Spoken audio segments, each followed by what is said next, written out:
What is the history behind punctuation marks? Imagine trying to read a long sentence without any pauses or signals. Sounds confusing, right? That's where punctuation comes in.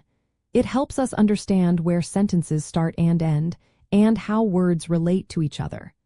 But have you ever wondered how these little marks came to be? Well, their story goes way back in time. The earliest use of punctuation started in ancient Greece around the 3rd century before Christ. A scholar named Aristophanes of Byzantium created a system using dots placed at different heights. A low dot meant a short pause, like a comma. A middle dot signified a medium pause, similar to a colon. And a high dot indicated a longer pause, like a period. This system made Greek writing easier to read aloud. Later, the Romans adopted some of these ideas but did not use them consistently. They called these marks distinctions, but their use was limited and varied. By the 4th century after Christ, Greek punctuation influenced Latin texts more strongly. Still, there was no standard way to use punctuation at that time.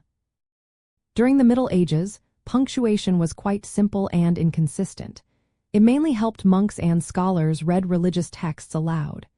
As silent reading became more common, the need for clearer punctuation grew.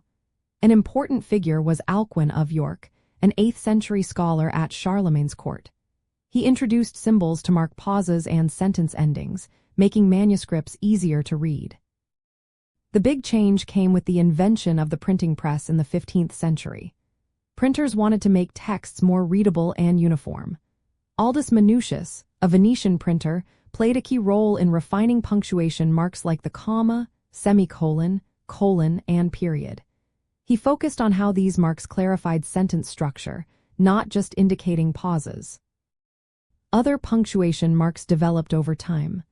The question mark probably evolved from a Latin abbreviation for question, and the exclamation mark from the Latin word io, which was an exclamation.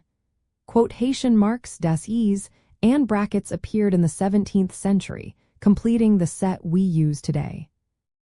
From a grammar point of view, punctuation helps organize sentences, making meaning clear. It shows where to pause, stop, or emphasize parts of a sentence. Phonetically, punctuation guides readers on how to read aloud or silently, showing rhythm and tone. Knowing this history helps us see why punctuation is so important. It's not just about rules but about making our writing understandable and precise. These marks evolved over centuries to meet our changing needs, from oral storytelling to silent reading and printing. So, every time you use a comma or question mark, remember you're part of a long tradition of making language clearer for everyone.